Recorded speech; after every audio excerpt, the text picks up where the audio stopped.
What up, guys? Kevin here with my impressions. Yes, I played the game. I watched the reviews. Oh my god, I didn't think I can get so much hate for hating on IGN yesterday, but my god. Turns out I was right. Especially after playing Starfield because it's amazing. The game is not only what I wanted, but so much more. So much more.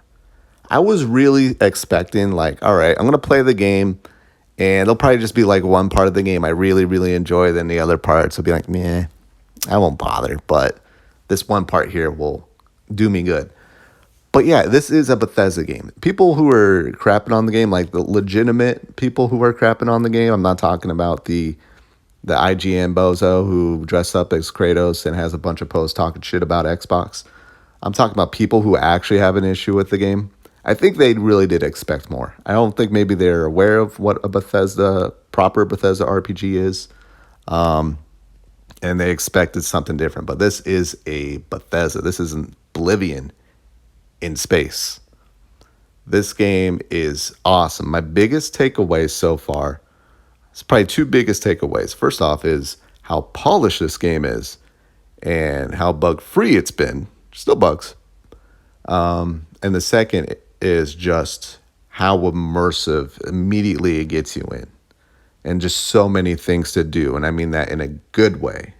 I thought I would play this game and be like, oh man, this sucks here. This sucks. But this is good, so I'll just concentrate on that. Everything I've done so far, it's been pretty excellent. But yeah, 5 hours in.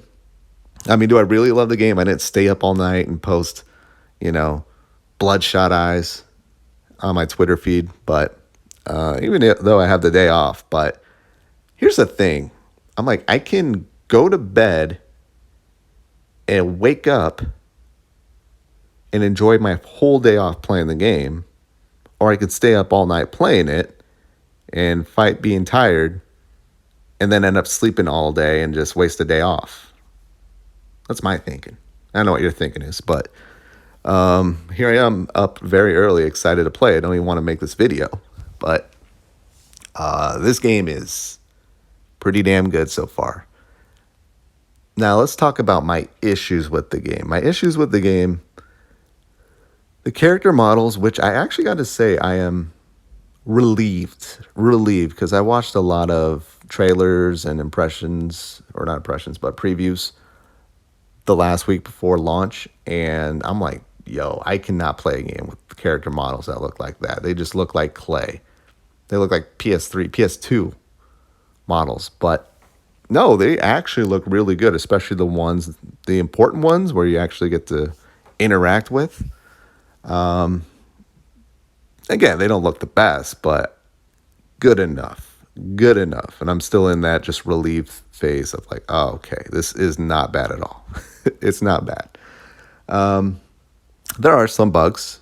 Again, definitely the least buggiest Bethesda game. But I've had a couple times where like Sarah Morgan here was like, she was like walking out of I think she was stuck in like her normal, just non-talking,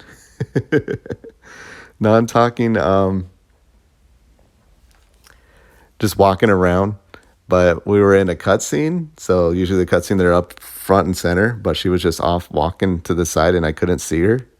That was super weird and goofy. And there's another guy that was just kind of walking in circles.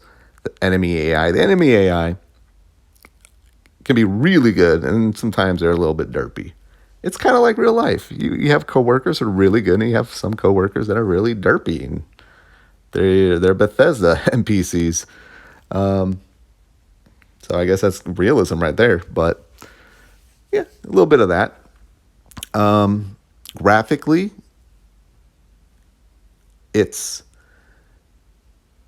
understand what they're doing.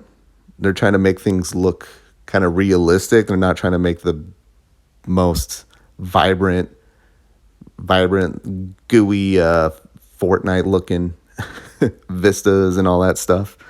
No, it's what do they call it? Space punk, NASA punk, and you're getting that. That's what you're getting here. So you're gonna land on a planet that's very hazy and just a lot of rocks, and not much else going on. And some people don't like that. Me, I'm fine because there's a bunch of other planets. There's a bunch of other planets out there. And that's what's great about Starfield is you go to a bunch of planets like right away. I mean, unless you're just someone like, oh, I'm just going to explore every inch of this first planet. I'm just actually moving forward with the story and done a few side things as well. I joined the Vanguard. I successfully talked my way out of fighting the Crimson Fleet, Crimson whatever, Raiders, the Crimson something. You run into that group early on, and they want your ship.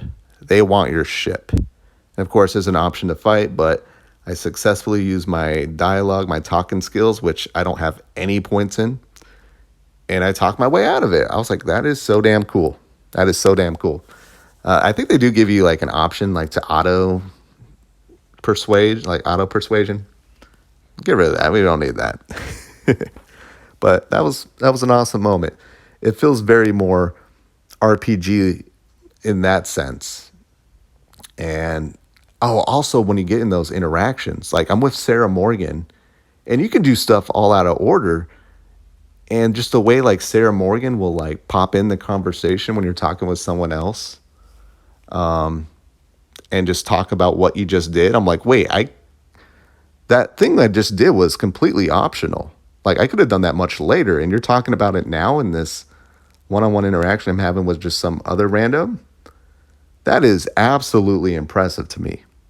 And it's things like that dorks at IGN who give a 7 out of 10 go, no, it's not. This isn't God of War. Like that blew me away. I'm like, yo, that was optional. That was completely optional. And Sarah Morgan butted in and just said, hey, yeah, that was crazy what we just did right there, right? Impressed. I am impressed by that. And what about the addictive qualities? What is so addictive about this game? My biggest worry actually in the game, besides the facial animations, was what is the gameplay loop? What is the gameplay loop of this game? And it's the loot. It is the ultimate looter shooter. I think Bethesda games are the ultimate looters. And yeah, I entered a space station, and that's where it really got its hooks in me. I was just going around capping fools and getting their loot, getting new spacesuits, new weapons, rare items, super rare items, whatever, purple. I got a couple purples, whatever that indicates, but it it gets your like your looter boner going, and it got going really, really hard for me.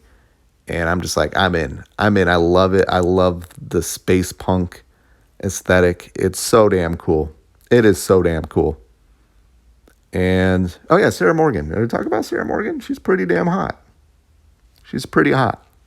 She got a very lovely voice actress. Yeah, she's easy to, I'm definitely going to romance her. Definitely going to romance her. Maybe Barrett too. Barrett's a Barrett. Barrett is a Barrett. Just had a little bit of interaction with him, but he seems to have a couple screws loose from talking to everyone else. So I can't wait to spend more time with Barrett. And the rest of the cast is, I don't know if they're fun or enjoyable, but they're at least very well voice acted. They are very well voice acted. Yeah, this game is pretty damn good. Pretty damn good so far. Of course, Kevin, you just praised the game this entire time the last month, making every video about it. Yeah, because I got eyeballs. I got eyeballs. I can see. Just like that girl at IGN, I can see if a game is good or not. Except I wait to play it before I give my actual impressions. But there you have it. That is Starfield. I'm trying to think, what am I going to do today in the game? Got my house here, so I think I will decorate it. And yeah, very cool. Thank you guys so much for watching. I will talk to you later. Later.